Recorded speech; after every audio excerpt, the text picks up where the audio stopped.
I'm Miss Buxton. You're watching this video because you're familiar with WeVideo and would like some practical next steps. At the bottom of the screen, you'll see this is broken into chapters. Feel free to navigate these chapters as is helpful for you. I'm going to be showing you how to select audio in WeVideo, adjust the volume, and then cut it to length. So first steps over here in the menu bar, you'll see that WeVideo has a selection of audio. So if you click on this tab, it goes through different moods, right? Inspiring, epic, sad, happy. So what you want to think about is what mood you want your video to play, right? So I'm going to select all or see all. And then I'm going to notice that there's a bunch of different audio clips. And I can see that this one is 9 seconds. This one is 2 minutes and 27 seconds. And this one's 15 seconds. So I want to be careful at the time length for my audio. You really just want to have one audio track for this entire video. Now, 2 minutes and 27 seconds is going to be a bit long for my particular video. And 50 seconds is going to be too short. So I'm going to go with the 135 length. So I'm going to listen to this. And once I like the preview, I can drag it down to my timeline. Now, if I try to drag it into my text or my video, it's going to bounce right back up because it won't take it because it's not a text file or video file. It is an audio file. So I'm going to drag it down to my audio. And I thought it was a little bit loud, so I'm going to decide to move the entire track down to maybe like 50%. Okay, and that sounds good to me. The next step I'm going to do is I'm going to double click on it, and I want to fade it in and fade it out. Okay, so first I'm going to fade it in. Okay, and I can fade it in, I'll do 2 seconds of a fade in. Okay, and I'll see what that sounds like.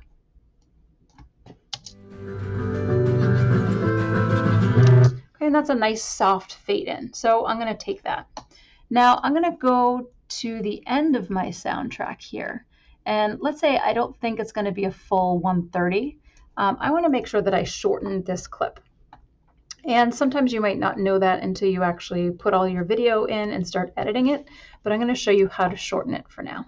So I can either cut it, put the playhead exactly where I want to split the clip, and I can select split and then delete, or I can select the audio file and I can drag it to wherever I want the sound to end. Okay. Now I'm going to go back and I'm going to fade it out. So if I double click, I'm going to fade it out 2 seconds. I'm going to show advanced settings, and this just shows me that I'm going to go from 0%, so we can't hear anything, all the way to 100%. So whatever I have as my 100%. So in this case, it's about 50% of the sound level. And then for the fade out, I want it to go from what it currently is, which is 100%, to 0. Okay, so I want to make sure that I do that. And then I'm going to save my changes and I'll listen to it.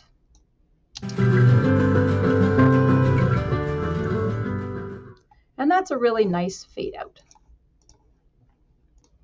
So now there might be a point in your video where you want to either quiet the music down just for this particular section. And I'm going to show you how to do that. So let's say this is the part that I want to quiet the video down. So I'm going to split this part and this part. Right? So this is my section where I want to really lower the music so we can hear what's going on in the video. I'm going to zoom in. So I'm going to zoom in on this track just so I can see it a little bit better. And over here, you'll see that I have the levels off. So in this case, I'm going to turn the audio levels on. And now you'll see a little blue bar right here. Okay, what I'm going to do is I'm going to make another little dot here. And I'm going to lower the volume just for this particular part. Okay, when I select a new dot here, it's going to allow me to fade it a little bit and then fade it back up over here. Okay, so let's hear what this sounds like.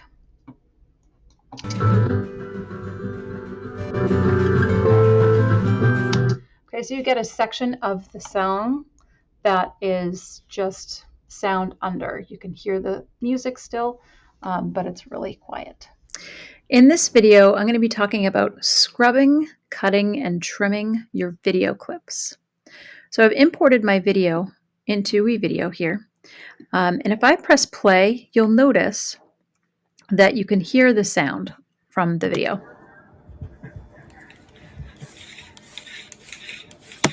In this case, I don't want to hear the sound. So what I'm going to do is I'm just going to mute this entire track. I'm using this scrubber to navigate through my entire clip. And let's say I don't really need to see this entire me peeling the sweet potato here. So I'm going to take the essential elements. Okay, so I'm going to start the cut right here. I've selected my piece. I'm going to go to split.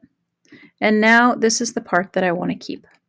I might even want to cut the front part off. So what I could do is I can drag it till I get it where I like it.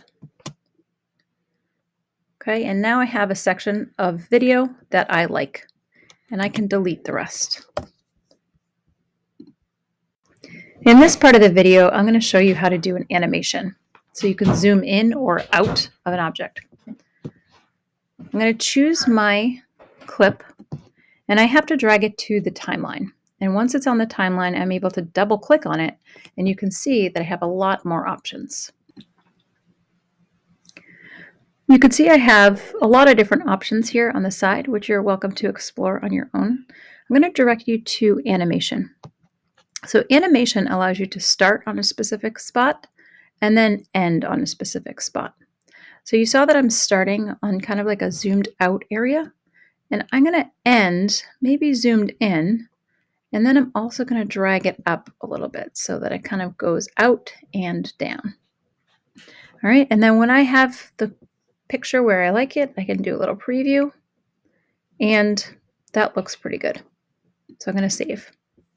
And there is how I... In this video, I'm going to show you how to change the speed. So I have a video that is over 11 minutes long. I'm going to drag it to my timeline in order to edit it. It's already going to be default to mute because I've dragged it to the track that I've muted. And in order to get the editing effects, I'm going to double click on it. I'm going to pop on down to speed with the snail on the skateboard. And I'm going to check out what it looks like when I put it on the fastest speed possible. So I put on the speed, I press play for a preview, and that looks like a pretty good pace for me. So what I'm going to do next, you'll notice that I have bars on the left and the right. I am going to go to transform, and I am just going to rotate that. Okay, and you'll notice now that I still have bars here, and now that it's kind of worse, right? It's on the bottom and the top, but I can move this to fit the entire screen, or I can just select fill, okay? And that way it'll fit the entire screen that way. And then I hit save changes, and you can see that now my video is a lot shorter, okay? And it's a lot in fast motion. Now, I still don't need all of this information, so I'm going to go through, and if there's a long wait time in between, like when I poured the garlic and when I have to cook the rest of it, I might just split that part, and I might delete it. And then I want to make sure there's no black spots, so I'm going to move it over here.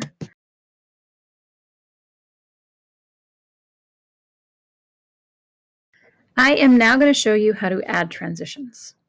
There are two ways to add transitions. One way is you can click down here, and in between any of your clips here, you'll see a little plus button.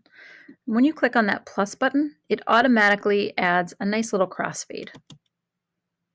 Okay? If you don't like that crossfade, you can click on it and you can adjust it. Okay, so you could change it into anything that you want, and then you can also do either a shorter or a longer crossfade. If you did not like it, you can delete it, and then there's no transition there. You don't have to add transitions in between your clips, but sometimes they can add some flair. So if you go to transitions, you can see a preview of what they all look like just by clicking on them. And you really have to be thoughtful about how you're adding transitions and when you want to add transitions.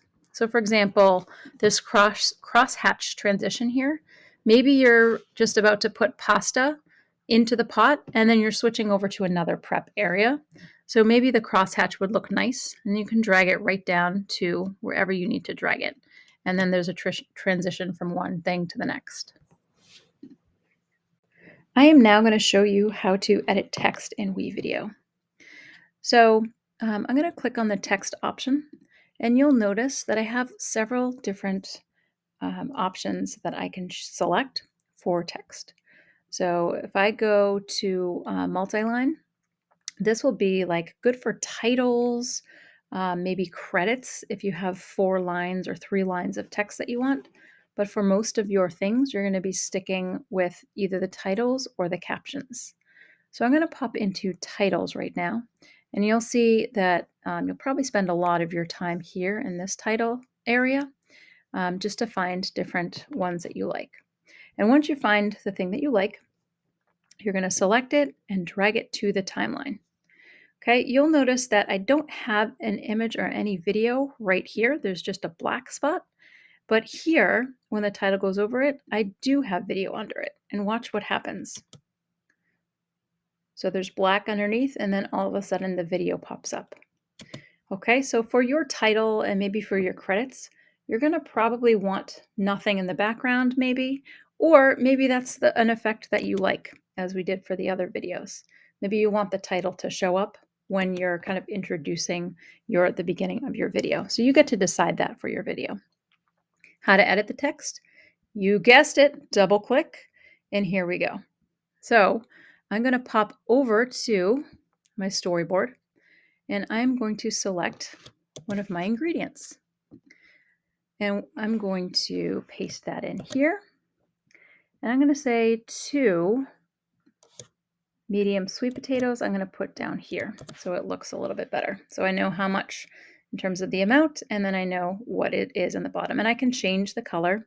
And since it's sweet potatoes, maybe I want to have the sweet potatoes text all the same color. So you'll also notice that it takes up most of the screen. Right now I have it on auto font size, so I can change it so maybe it's like 75. All right, so it's a little bit smaller. The other thing I can do is I can move it over here to the top, okay, or the bottom, depending on where you want, and then you can see what it looks like. Okay, I would be careful about the contrast. So in my opinion here, this is way too light against this light background. So I probably would just select the black text for now, just so that I know people can read it, at least when it's on this. Okay, because it's pretty important to be able to read how many ingredients that you need.